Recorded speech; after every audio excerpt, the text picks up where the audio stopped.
Welcome everyone to James Talks WWE and TNA. On this segment of the show, I talk mainly about what's happening so far in WWE as well as TNA. Now let's jump over to TNA quickly. What's been happening so far in TNA is that this past Thursday, AJ Styles has been patched in to the Aces and Eights, which means AJ Styles is now a member of the Aces and Eights with Bully Ray, Devon, Wes Briscoe, Garrett Bischoff, D'Lo Brown, who is now a prospect of the group. More members will be announced in 1 minute. So, anyways, in WWE, by the way, on this show, I will be transversing between WWE and TNA a lot frequently, and whenever you least expect it, whatever. So what happened in WWE was Triple H, like I said, like I wanted to say right now, is that Triple H collapsed during his match against Curtis Axel. Now, I have no idea what that means at this moment. Like, I have no idea what it meant to, what it was because of. But I can tell you right now that it does not mean that that's not anything good. I will tell you more on that story as I learn more on it. Anyways, alright, I'm gonna read it now from whatever channel wrote about it, whatever page wrote about it. I gotta tell you. Alright. Nope, not this page. I'm telling you right now. And then AJ Styles from TNA was patched into the Aces and Eights. Now, what are your guys' thoughts? What are your guys' actual thoughts about AJ Styles going into the Aces and Eights? Do you think it's a good idea? Do you think the story designers in TNA did a good idea? Like, they brought someone like AJ Styles, a high flyer, into the group? Now, speaking of Aces and Eights, what do you think of them putting Bully Ray as the leader, as the president of the Aces and Eights? I'm just trying to get your guys' thoughts, because it is I don't even think the Aces and Eights have what it takes to be a good group, in my opinion. I don't know.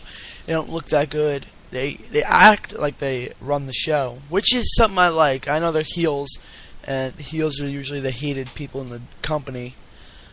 But in my opinion, if you want to run a good show, yes, have heels. Yes, have them as the heels. But have at least one person who can beat them. One person who could beat one member other than D'Lo Brown in a match. And eventually try to destroy the team one by one. They've already started doing that with D'Lo Brown, dismantling the team, because they made him, D'Lo Brown, prospect of the group.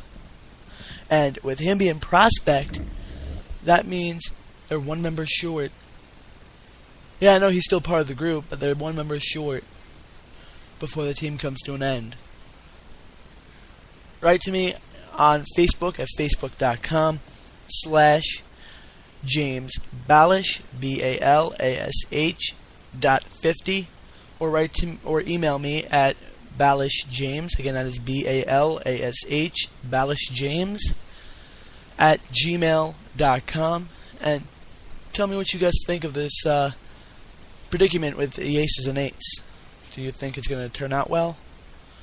I know the show just started, but I'm going to take a quick commercial break so I can learn some more news on the Aces and Eights and Triple H's well-being. And I will be right back after this commercial break. Welcome back, everyone. Now I have more news on the Triple H side of the WWE story. I'm reading from BleachReport.com, and they wrote, and their headline is updates on plans for Triple H's angle at the end of Raw. Now, what does that mean? Was it planned? Was it planned for him to act like he was collapsing, like he was really dehydrated, like he was not feeling that well? You tell me after listening to this report they wrote. From BleachReport.com, they wrote, just what just what are the WWE's plans for the current Triple H concussion angle? As anyone who watched it will know, Monday night's Raw episode ended rather unusually, even by WWE standards. Triple H seemingly suffered a concussion during his bout the night before at Extreme Rules against Brock Lesnar. Alright, I gotta reread it. Triple H seemingly suffered a concussion during his bout with newcomer Curtis Axel, collapsed at ringside and couldn't get back up. He was attended to by medics as the show went off the air. It's an intriguing angle and a tropical one, especially in light of the extensive research into concussions done by former WWE wrestler Chris Nowinski and Sports Legacy Institute in recent years. Notably, USA Today reported last week that the company had donated $1.2 million to the Sports Legacy Institute to help fund its continued research. Whatever else you think of Vince McMahon, this is a nice, classy gesture and shows that the WWE is very conscious of the issue. But why write such a matter into storylines? And it goes on to saying, well, in this week's Subscribers Only Wrestling Observer newsletter, Dave Meltzer reports, regarding the Triple H angle, apparently the working idea is to lead to Stephanie, Vince, and perhaps even the kids going on television and begging Triple H to stop wrestling for fear of the damage it has already caused him. As of right now, one story we were told is that several family members will be on television when it comes time for his return. However, another source said there are several different ideas and nothing is certain on where the angle is going. This is interesting. The idea of a broken down wrestler being pressured by his loved ones to step away from the ring for the sake of his health has been done before, most notably in TNA in early 2010 when Hulk Hogan's daughter, Brooke, pleaded with her ailing father not to wrestle again, and he didn't listen to her, of course. It didn't have terribly much success there, but the WWE, a far more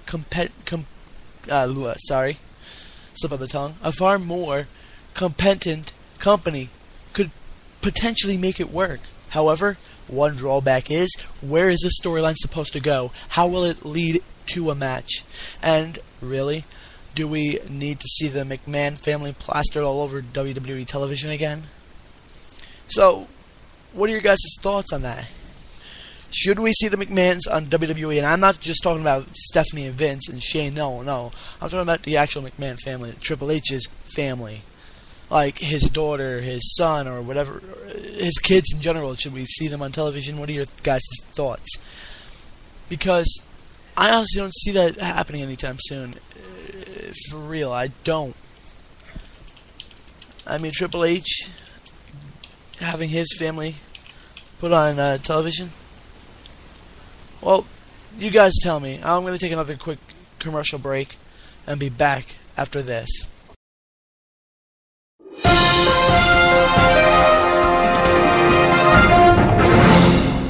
Welcome back, everyone, to James Talks WWE and TNA. Now, I am wondering, what are your guys' thoughts on this? Basically, my thoughts, my honest thoughts are that AJ Styles, now we're going back to TNA, AJ Styles will actually make a good member of the team, Aces and Eights. I mean, let me get the full lists of members for you. You guys may know all the members, but I don't, and I'm trying to find out who they are. Alright, the Aces and Eights, the full member roster is Bully Ray, the president, Devon, the sergeant at arms, then there's Doc, formerly known as Luke Gallows in the WWE for a short time, and Festus. Then there's Garrett Bischoff, Eric Bischoff's son. Then there's Nux, who is known as Mike Nux in the WWE and ECW. Then there's Mr. Anderson, Wes Briscoe, and D'Lo Brown, the prospect. Now there is AJ Styles in the group. Now I'm going to be reading right off of Wikipedia about what happened this past week on TNA Impact Wrestling for AJ Styles. It says, on the 16th of May, Mr. Anderson told Kurt Angle that on the following week's episode of Impact, Styles would be patched into the Aces and Eights. Styles did accept a leather vest and attacked Kurt Angle with a hammer the following week. However, he attacked the other members of the Aces and Eights, making AJ a free agent, which means he is not technically part of the Aces and Eights. He was just tricking the Aces and Eights and Kurt Angle. He was trying to get into the group so that he can try and destroy it from the inside out. What do you guys think? Is that going to work very well? Do you guys think AJ Styles actually will make it a good storyline into him breaking into trying to defeat the Aces and Eights from the inside of the group? Or do you think they're going to overpower him and eventually he's not going to be in the group he's not in the group now, but I'm saying he won't be in the storyline anymore where he tries to take control of the group from the inside out. Tell me what you guys think right now on Facebook. Go ahead. I'm waiting because I want to know your guys' thoughts on this. Seriously. I want to know what you guys think on this because I am really waiting to see what happens to the Aces and Eights. What will happen to the Aces and Eights? I do not know. What are you guys' opinions? I'm listening to your guys' opinions right now, so please write them. My opinions are that the Aces and Eights will eventually get destroyed. Somehow, I have no idea how. What do you guys think will happen to the Aces and Eights? In my opinion, like I keep saying, I keep repeating myself, it will eventually die out. Because someone will join the group that'll destroy it from the inside out. Whether or not be AJ now, it might be someone else who tries and actually convince the Aces and Eights better than AJ ever did. Don't know at this point. So yeah, tell me what you guys think. Aces and Eights. And I'll be right back again after this commercial break with more questions about the Aces and Eights as well as Triple H's storyline angle with him collapsing on Raw. Be right back after this commercial break.